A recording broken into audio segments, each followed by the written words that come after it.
All right, this is Dave D. Hilster with the CNPS, and we're here with our guest of honor tonight, Mr. Ron Hatch, who's being honored tonight with not only giving the Chappell Memorial Talk, which is a great honor. You really have to be somebody in this organization to give that, but also receiving a Lifetime Achievement Award. Congratulations. Thank you. I'm really very honored and humbled by the fact when I look at the people that have won this sort of thing before. So, yes, thank you very much. No, I mean, obviously, he's absolutely right. We have incredible people that's won this before. The names, Peter, who do we have? We had Dominus Spencer. We had Tom Phipps. All these people who before, and now if I were Greg Volks, I would rip all the names off, but I don't know. I'm not very good with names, but I do know that the people we've honored. Oh, Halton Arp. Right. Yeah. I mean, there's so many, and it really is. And to have Ron here come out all the way from California here to Maryland to receive this. So what do you think about the conference this year? How was that? It's been very interesting. I didn't expect to see so many variations of ideas. And in terms of critical thinking, wow, there's a lot to choose from. And certainly also, how about the international flavors here? Yeah, very good. Yeah, I'm delighted to see that, especially from Serbia, was it? Serbia. We had Serbia, we had Africa, we have the UK, Canada. So yeah, it's absolutely great. So what are you going to be talking about tonight for the John Chappell? I'm going to talk about general relativity. I'm going to talk about a model that I've developed over the years, and then I'm going to talk about special relativity at the tail end. So okay. Yeah, I think we'll have some interesting things to say. And by the way, I changed my talk a bit just because of having Alexander Unsicker.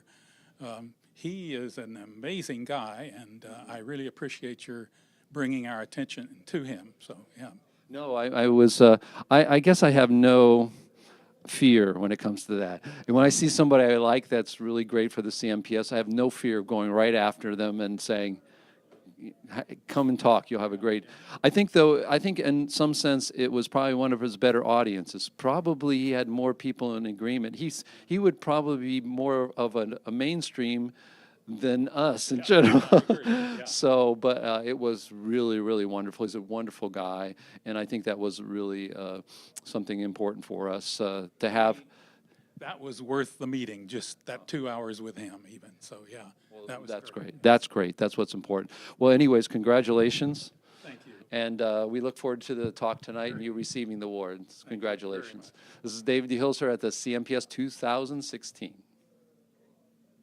Hello, we're here with Cameron. He came, where did you come from? Washington State. Washington State, 3 hours away. And so what did you think of the conference? Beautiful and magnificent. And over here, I meet a lot of people with high intelligence and critical mind. Are you talking about our conference? Yeah. I thought maybe you were going somewhere else. I just find a bunch of people don't agree with me and they're all wrong. Oh. I agree with you very much indeed. Oh, yeah, you're trying to earn brownie points. I see. But, one of the things I know for me, especially with people who haven't been here a lot, is you actually find people who understand what you're saying, whereas when you're at home and you talk to your friends, they look at you like you're nuts. Is that true? That's very true. But when I come here and I see a lot of intelligent mind, and I try to catch up with them. Yeah. Yeah, and they all bring in new knowledge and also new point of view. That's important. Yeah, that's true. And from my point of view, I'm very grateful that that leading core of this conference, that like you provide this platform for us to express what we. How we see the world in the science, from the perspective of science. Okay. Yeah. No, I agree. It's a really amazing place. Thanks a lot, Cameron. Thank you very much. Okay. Hey, we're here with Dr. Bill Lucas, one of my favorite CNPS scientists, and you actually live a little closer here, don't you? Yes, I'm local in the Washington area, so it was a local trip for me, and but I'd like to come to the meetings whenever I'm able to. And the wonderful thing about CNPS and before that the NPA was the variety of views and experimental data that people were aware of that they could share to show you, give you an idea of what's going on in science. And we find a lot of politically correct science is no longer compatible with the data, but we don't know about the data. Right. But these people share it with us. And when they share it with us, then our minds are opened, and we may be able to make significant progress in science because we're now aware of something we weren't allowed to learn about when we went through school. Yeah, in fact, I don't know. You've obviously you've got an extremely ample set of equations, force equations, and I think I can always see you sort of on the lookout for some more data that you can describe. Have you picked up stuff from people in this group? Oh yes, in fact, sometimes that was my motivation, and I learned about something, and I thought, oh wow, and I'm publishing a new theory, improved version of electrodynamics, and people say, well, if it doesn't explain any more data, what good is it? And so I'm looking for data to explain that isn't explained by the previous versions. And so this is a kind of place where you can learn that, and that's wonderful. And so you need to keep an open mind and listen carefully when you're at these meetings, because you never know what you're going to be exposed to. Yeah, I know. There's sometimes you see a talk and it may seem a little crazy to you, but I always seem to find something out of it.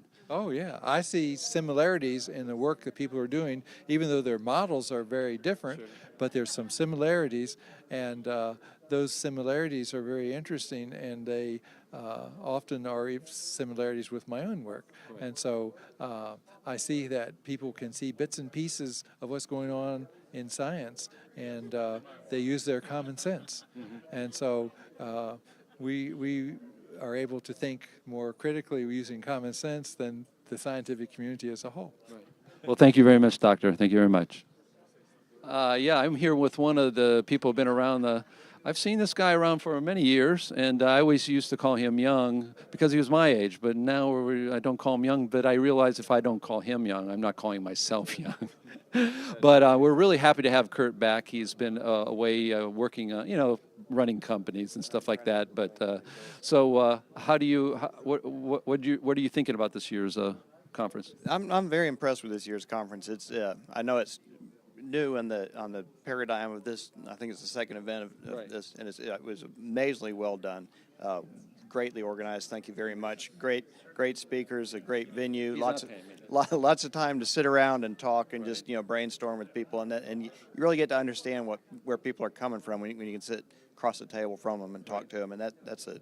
Yeah, I think one of the things is people say to me, "Why don't we do a video conference?" Because people can't afford and can't go to it, but I myself feel that there's a lot more when you're face to face and with people, isn't it? Yeah, we spent a lot of money on video conference systems in our business over the years, and now we spend that money on travel again, just like the old days, because people need to be face-to-face, and that's where the real exchange of ideas occurs, is when you're talking to somebody, you can feel the vibes, whatever, if you will, and really get down. So. Well, thank you very much. Thank you. Hello, I have the great privilege we have the great privilege to have one of Ron Hatch's children here, Sondy, right? And where are you from? I live in the area in Chantilly. Okay. And what do you know about your crazy dad and these crazy scientists? Obviously, he's a pretty much a genius in the area of GPS, and we know that. But what about that crazy side about Einstein and it's not working exactly as we think? What do you know about that? Oh, we were so proud in high school to say, yeah, our dad says that Einstein is wrong. That got us points. Now, you do realize he has 13 children, yes, right? Okay. I know. So I know. That's the most extreme thing. Yes. I'm number 3. You're number 3. Okay. And as a a scientist in the House, I mean, obviously he talked about it, but obviously you know about it. How did he communicate? Did he talk about this with people? Because obviously you don't have the entire scientific world backing you up when you say these things. And how did he ever talk about that to you guys? He did, but I'm trying to think Where, where, if you yeah. understood anything. Yeah, I'm. A lot of times, my dad will start talking to me about these things and kind of assume that I understand, and I nod and smile, and it makes sense when he's saying it.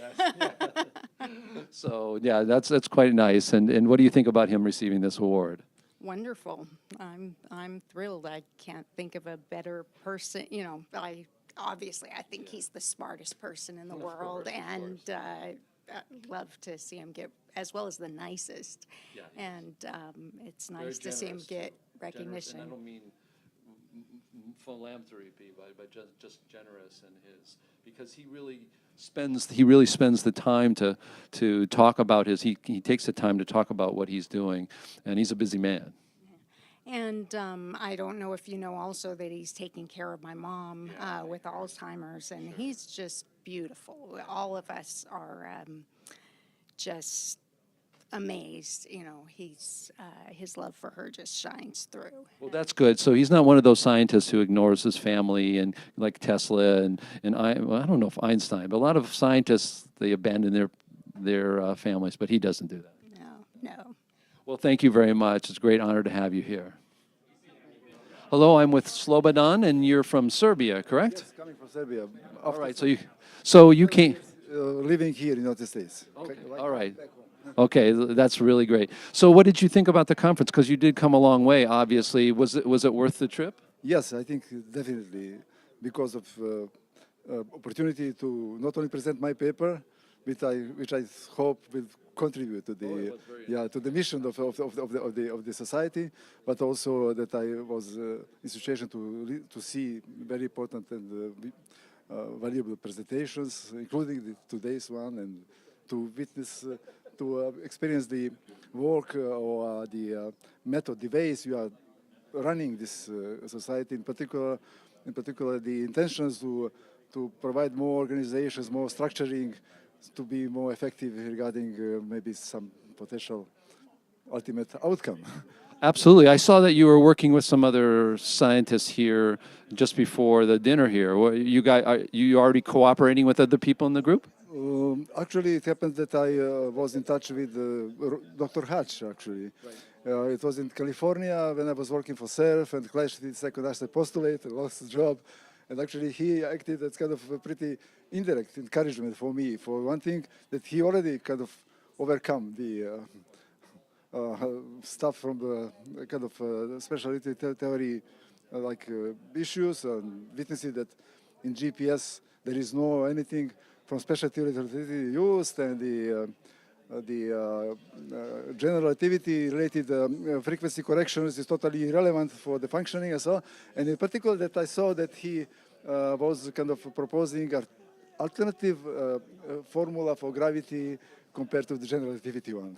So kind of, it was the person really kind of that I pretty much admired and kind of liked. So you're looking forward to his talk tonight? Sorry?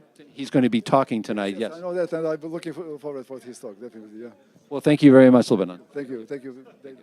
Hello, I'm here with my father, Robert D. Hilster, and it's a little special this time because we brought a book, actually brought two books, your first book, and then our, which he's reading. He's sitting right next to me, he's reading. It's a very sordid novel. Yeah, but and also about the universe hack 3.0. So how's it been going? Have people been buying books to burn them, or are they reading them? Yes. Reading them. The other guys over there on the other table are burning them. That's the first time having a book and being able to stand up and talk about it to somebody. I think that was really neat because you don't always have a chance to sell your book, and so it's exciting on the one hand. And then it's a little nerve-wracking waiting for the comments to come back, right? Because they're not always positive. They're always saying, well, did you think of this? And so on, which some comments are helpful, but I really appreciate the opportunity to stand up and do that for the book. And in particular, to explain some of the ideas we have in the book, especially the one on the universe hack, the particle model of the universe. Well, I think one of the things that I tried to do different, there were two people who really, Steve Bryant, who came out with a book, and we came out, we're really close. One of the things we hadn't done in this society is to actually, in the evenings, usually it's just open, but to at least have that ability. So you're saying that was really valuable to you. Oh yeah, that was great. And I'm proud to say that I had my first book signing today. Wow. I signed a book. I put my name above yours on the book, okay, and I put the date down because I think it's important to know when we sign those things. Yeah. So that's great, and I appreciate the feedback and the learning that we get from different people. I was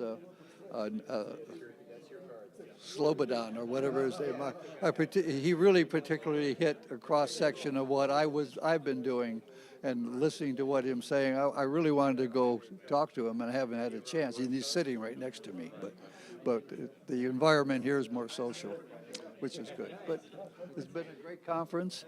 The public, we had the proceedings right away, which is for a small group like ours is really good to have them right there. I sat there in a number of cases reading the paper while I was listening to the talk, and that's sort of self-generated. It helped reinforce what people are saying. Yeah. Well, thank you very much. I'm glad you enjoyed it, and we'll keep going. Yeah, we're with Bruce here, and Bruce was invited by Nick, our secretary, and I'm really happy to have him talk this year. And you sort of talk not really about the science, but the people in this group and what they can do, correct? That's correct. Yeah, my name's Bruce Nappi. I'm from Boston, and what's going on right now in the country is not only the stir that we're seeing in politics, but the whole profession of science, especially around advanced science and so forth, is really at a turning point. Most of the science are recognizing we're not making progress.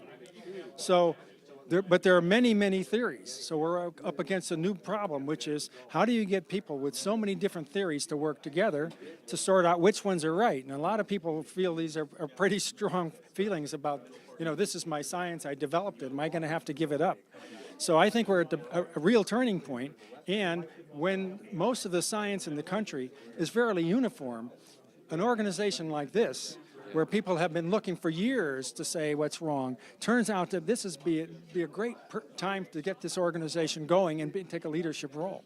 No, that's great, because that's one of the things we don't have. There's so many people just need that time, they need that space. They don't have time for the organization itself.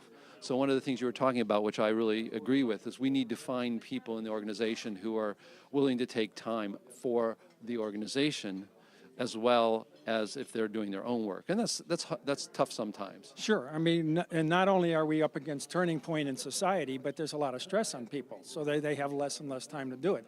But from just this meeting that we've had here, the emotions, the strong commitment that you can see from people is because they feel how important it is to make these breakthroughs to get science back on a new track for a new age. Right. Yeah.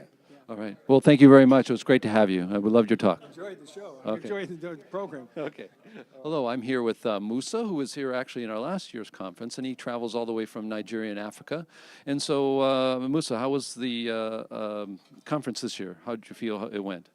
I'm glad I came. I picked a lot of ideas. But, David, let me start by hoping and praying for the good health of Mrs. de Hilster. Oh, well, thank you very much. Thank you. I always say that coming to this conference has been an eye-opener. I am really surprised at the tenacity with which some people can keep to their views. Maybe it is natural. See, I have always wondered, how can you tell me that if If I move toward the source of light, the speed is c. If I move away from it, the speed is still c. What happens if I move around it? Does the speed become c? Well, some people do believe in this. I think the CNPS is another rescue mission. The rescue mission to rescue physics from its predicament. And the future is in the favor of this organization because truth will always triumph in the end. Yeah, thank you very much. I agree with you 100%. And I think that's important because we're looking for people like ourselves to join. And so you think we've made a step up for this year from last year? Yes, I wish the audience were larger. I was expecting a larger audience. Yeah. But it doesn't matter. It's the quality of the audience that is the important thing. Absolutely. And actually what happens, the bigger the audience, the less personal it gets and the less time you have. So when they're smaller like this, a lot of times you get you get a lot more out of it personally. But I think CNPS should hammer this issue of constancy or the speed of light. I think it is the weakest point of special relativity. Yeah, I think that's one of the things we need to do is in the organization identify those things and really get together so it's not just one person. Well, thank you very much, Musa. Thank you, thank you, thank you. Hello, I'm with one of my favorite scientists here. It's tough to talk with him, but the problem is he looks like just a regular guy, but he actually is pretty brilliant. And some of the things he talks about with light and gravity, he's one of my favorite personalities. What's your name again? Dowdye. Dowdye. Oh, Edward Dowdye, Dr. Dowdye. Used to work for NASA. But so, how are you enjoying the conference? But you know, I'm really enjoying this, man. You know, and you guys are you really light up the place. You know what I mean? You and your dad. I'm telling you, man. I tell you. You know. Exciting as it's melting snow. I wrote him a letter and I told him I can see where he gets his brilliance from. His dad, boy. That's right. That's right. I'm just a flashy guy, shallow, flashy guy. Is that what it is? He's the detailed. You know, that's the way it goes. So, so what do you feel about the scientists this year here? You know what? They're doing a great job, man. I'm telling you. I'm impressed with everything on there. I'm impressed. I really am. This is amazing. I thought you and I were the only geniuses. You know, you see what I mean?